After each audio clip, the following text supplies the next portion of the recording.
మన జీవితాన్ని అంటే ఒక భాగ్యంగా ఎంచుకోవాలి, కానీ ఒక భారంగా ఎంచుకోవద్దు. ఈరోజు భారంగా ఎంచుకుంటున్నారా? మీ జీవితాన్ని భారంగా ఎంచుకుంటున్నారా, లేకపోతే భాగ్యంగా ఎంచుకుంటున్నారా?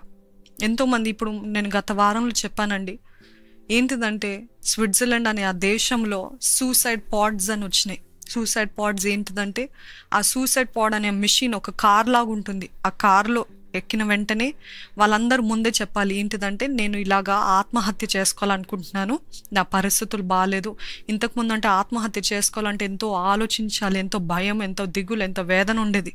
కానీ ఇప్పుడు స్విట్జర్లాండ్లో లీగలైజ్ చేస్తారు ఏంటిదంటే, ఆ సూసైడ్ పాడ్ అనేది ఎలక్ట్రిక్ మిషన్, అది ఎవరెవరైతే ఆత్మహత్య చేసుకోవాలనుకున్నారో అది లీగల్ చేసి, అంటే చూసారు అపవాది ఎలాగ మనుషుల్ని వాడుకుంటున్నాడో, ఆ రీతిగా వాడుకుంటూ నేరుగా నరకానికి తీసుకెళ్ళాలనే ఉద్దేశంతో ఏం చేస్తాడంటే, ఆ సర్వే ఫిల్ చేసిన తర్వాత, ఆ పర్మిషన్ వాళ్ళు సైన్ చేసిన తర్వాత, వాళ్ళ అప్రూవల్ తీసుకున్న తర్వాత, ఒకానొక రోజు వాళ్ళు అది ప్రిపేర్ చేస్తారు. అంత ప్రిపేర్ చేసిన తర్వాత ఆ వ్యక్తి ఆ సూసైడ్ పాడ్లోకి వెళ్తాడు. ఆ సూసైడ్ పాడ్కి వెళ్ళి ఆ కార్ డోర్ మూసిన వెంటనే ఒక బటన్ ఉంటుంది. ఆ బటన్ నొక్కిన వెంటనే తనలోనంత ఊపిరి ప్రాణమంతా పీల్చేస్తుంది. ఒక్క నిమిషంలో మరణిస్తాడంట. 1 minute పెయిన్లెస్ డెత్ అని అది ఇప్పుడు పెద్ద ట్రెండ్గా మారిపోయింది. 1 minute పెయిన్లెస్ డెత్. అబ్బా భలే ఉంది, నాకు ఉంటే బాగుంటుంది అనుకుంటున్నారా మీరు? అదే అందుకని దేవుడు మీతో అంటున్నాడు, take life as a privilege, not a plague. ఒక భారంగా కాదండి, ఒక భాగ్యంగా తీసుకోండి. ఈరోజు సూసైడ్ చేసుకోవడానికి కూడా అది ఈజీగా చేస్తాడు కదా. ఎంత ఈజీగా చేస్తాడంటే, దేవుడు అంటున్నాడు, నేను మీకు జీవం ఇవ్వటానికి, సమృద్ధి అయిన జీవం ఇవ్వటానికి అని వస్తే, అపవాది అంటున్నాడు, నేను మిమ్మల్ని నాశనం చేయడానికి, మిమ్మల్ని హత్య చేయడానికి, మిమ్మల్ని లాక్కోవడానికి, నరకంలోకి లాక్కోవడానికి, ఇంకా సమృద్ధి అయిన బాధలో మిమ్మల్ని నింపడానికి నేను వచ్చాను. అంటే he's the right opposite of what God said. దేవుడు అంటున్నాడు, మీకు జీవం ఇవ్వటానికి వచ్చానంటే, అపవాది అంటున్నాడు, నేను హత్య చేయడానికి వచ్చాను, నాశనం చేయడానికి వచ్చాను. ఈరోజు ఎంతమందికి భారం ఉందండి? అసలు ఎందుకు భారంగా ఉండాలి మనకి జీవితం? ఏం తక్కువైందని భారంగా ఉండాలి? ఎందుకు వేదనగా ఉండాలి? మీకు చూస్తున్నట్లయితే నార్త్ కొరియా అనే ప్రాంతంలో భయంకరమైన డిక్టేటర్, భయంకరమైన వ్యక్తి ఆ దేశాన్ని నేటికి లేటెస్ట్ న్యూస్ ఏంటిదంటే, అక్కడున్న స్త్రీలని భయంకరమైన హింస, అక్కడున్న స్త్రీలు, పురుషులు, ఆర్మీలో ఉన్న ప్రతి ఒక్కరి భయంకరమైన హింస. వాళ్ళ ఆ గడప దాటి వెళ్ళటానికి లేదు, ఆ ప్రాంగణం దాటి వెళ్ళటానికి లేదు, ఆ కంట్రీ, ఆ దేశం దాటి వెళ్ళటానికి లేదు. వాళ్ళు అనుభవిస్తున్నంత బాధ, వేదన ఈ లోపల ఏ దేశపు వారు అనుభవించట్లేదు. ఎందుకు అని అంటే, అక్కడ అపవాది చేత పీడించబడుతున్న ఆ డిక్టేటర్, ఆ నాయకుడు ఎంతగానో బాధ పెడతాడు. ఏంటిదంటే, ఆ స్త్రీల చేతుల్ని ఏం చేస్తాడంటే, ఆ స్నోలో పెడతారంట, ఐస్ కోల్డ్ వాటర్లో పెట్టి, స్నోలో పెట్టి ఆ చేతుల్ని తీసి వెంటనే అయాన్స్ ఉంటాయి కదా, ఇస్త్రిపెట్టెలు ఉంటాయి కదా, ఇస్త్రిపెట్టెలు తీసి కాల్చమంటాడంట. అది ఆమె ట్రైనింగ్ అంట. అది అలాగా కాల్చడం అంట. కాల్చి వారిని ఎన్ని గంటలు వాళ్ళు చలిలో నిలబడగలుగుతారు అని సరైన వస్త్రధారణ లేకుండా వారిని అలాగ నిలబెడతారంట. వాళ్ళకి ప్రతిరోజు ఒక నరకమే, నిరీక్షణ లేదు. ఎందుకంటే వారు బయటికి వెళ్ళటానికి అవకాశమే లేదు. ఎవరైనా అలాగ పరిగెత్తాలని ప్రయత్నించారంటే, ఎవరైనా పారిపోవాలని ప్రయత్నించారంటే, వారిని పట్టుకుని వారికి మామూలు ఉరిశిక్ష కాదు, కానీ భయంకరమైన ఉరిశిక్ష, భయంకరమైన మరణం వారికి.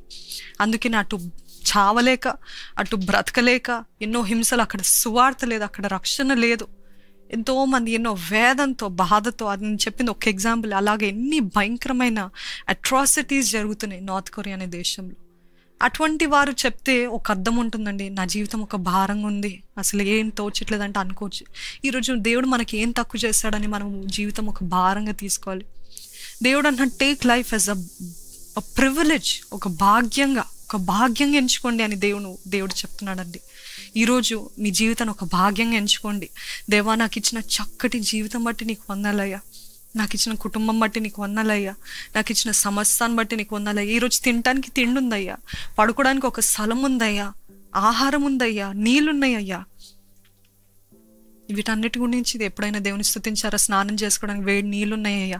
ఇవన్నీ మనం అనుకుంటా దీనికి కూడా మనము స్తుతించాలా అంటే, ఎన్నో దేశాల్లో సరిగ్గా క్లీన్ వాటర్ కూడా లేదు. నైజీరియా లాంటి దేశాల్లో వాళ్ళు బురద నీళ్ళలో స్నానాలు చేసుకుంటుంటారు. కానీ వీటన్నిటిని బట్టి దేవుని స్తుతిస్తున్నారా? Are you taking your life as a privilege? ఈరోజు మరణంలో చావు బ్రతుకులో ఉన్న వారిని మనం అడిగితే ఏంటి మీ ఆఖరి విష్ ఏంటిది అని అంటే ఇంకొన్ని రోజులు లేకపోతే ఇంకొన్ని సంవత్సరాలు బ్రతికే అవకాశం ఉంటే ఎంత బాగుండు అని అంటారు. ఇంకొన్ని సంవత్సరాలు దేవుడు నన్ను బ్రతికిస్తాడా అని. కానీ మనకి అటువంటి పరిస్థితి రాలేదు. కానీ ఈరోజు can you take your life as a privilege, as an honour. దేవా, నాకు ఇచ్చిన గొప్ప జీవితం బట్టి నీకు వందలయ్యా. ఈరోజు మీరు నమ్ముతున్నారా? You're not a mistake. ఏదో దేవుడు మిమ్మల్ని ఏదో అకస్మాత్తుగా ఈ లోకంలో పుట్టించాడు, ఎటువంటి అవకాశం లేనప్పటికీ నీ దేవుడు నన్ను పుట్టించాడు అని మీరు అనుకుంటున్నారా? ఏదో బై యాక్సిడెంట్ నేను పుట్టేస్తాను, తెలియకుండా అన్ప్లాన్డ్గా పుట్టేస్తాను అంటే అది అన్ప్లాన్డ్గా యాక్సిడెంట్గా మీ తల్లిదండ్రులు అనుకుంటూ ఉండొచ్చు, మీరు అనుకుంటూ ఉండొచ్చు. కానీ దేవుని ప్రణాళికలో మీరు ఎంతో విలువైన వారని మీరు గుర్తెరుగుతున్నారా? Do you understand the value of your life? అదే మీ జీవితం ఇంకా ఎవరికైనా ఉంటే ఎంత బాగుండు అని ఎంతోమంది అడుగుతూ ఉంటారు, వేడుకుంటూ ఉంటారు, ఆశపడుతూ ఉంటారండి. Your not a mistake.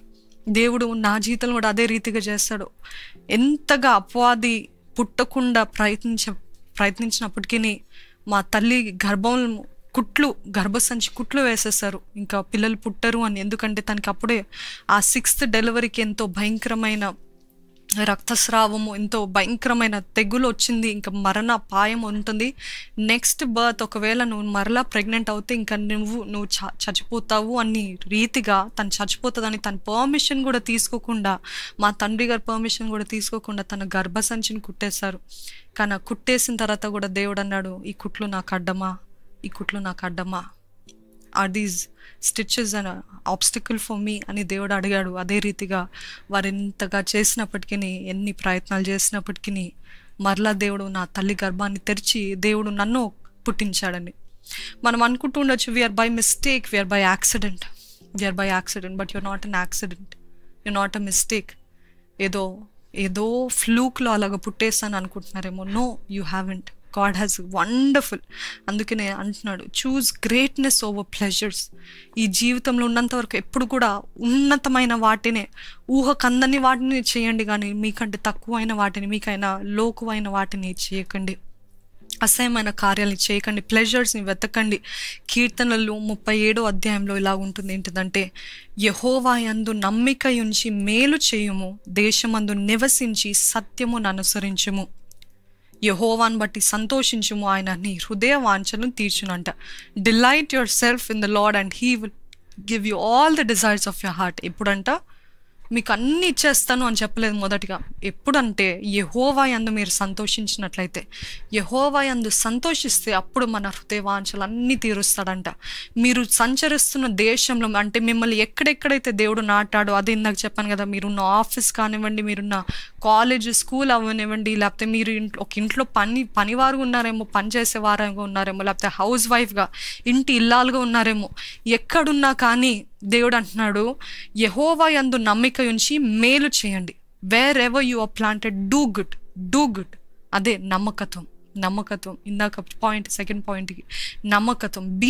Be good and do good. మీరు ఎక్కడ నాటబడినా అక్కడ మేలు చేయము, దేశమందు నివసించి సత్యమును అనుసరించు. ఆనెస్టీ, ఎక్కడున్న నమ్మకత్వము, ఆనెస్టీ, కమిట్మెంట్ ఇవి ఉంటే మనము అప్పుడు యెహోవా యందు సంతోషించిన ఎడల మన హృదయ వాంఛని తీర్చే దేవుడు అంట. మీకు తెలుసా అండి, మీ హృదయ లోపల మీరు ఎన్నో సంవత్సరాల క్రితము ఆశపడింది, చేయాలనుకుంది ఎన్నో సంవత్సరాల తర్వాత నెరవేర్పడతాయి కదా. మన లోపడున్న హృదయ వాంఛలు, చిన్నప్పుడు నేను ఎన్నో ఇదే ఆశించాను కానీ ఆశ్చర్యరీతిగా నాకు అదే జరుగుతుంది అన్నది మీరు ఎప్పుడైనా అనుభవించారండి మీ జీవితంలో? అది దేవుడు చేసిన కార్యం. అంటే మన హృదయ లోపల ఉన్న హృదయ వాంఛల్ని కూడా నెరవేరుస్తాడంట. నాకు అది ఉంటే బాగుండేది, నేను ఇలాంటి వ్యక్తిని వివాహం చేసుకుంటే బాగుంటుంది, లేకపోతే నాకు ఆ కారు ఆ వెహికల్ ఉంటే బాగుంటుంది అని, లేకపోతే నేను ఈ ఎడ్యుకేషన్ పర్సూ చేస్తే బాగుంటుంది అని మీరు హృదయ వాంఛలు మీకు హృదయంలో ఉంటాయి కదా, లోపల ఉంటాయి కదా. ఎవరికి తెలీదు, మీకు దేవునికి తప్ప. కానీ మీరు ఎప్పుడు కూడా నోరు విప్పి ప్రార్థనలో కూడా అడుగుండేవారు కాదేమో. మీరు అనుకుంటుండొచ్చు, అది కూడా దేవుడు తీరుస్తాడా, అది కూడా దేవుడు చేస్తాడా అని.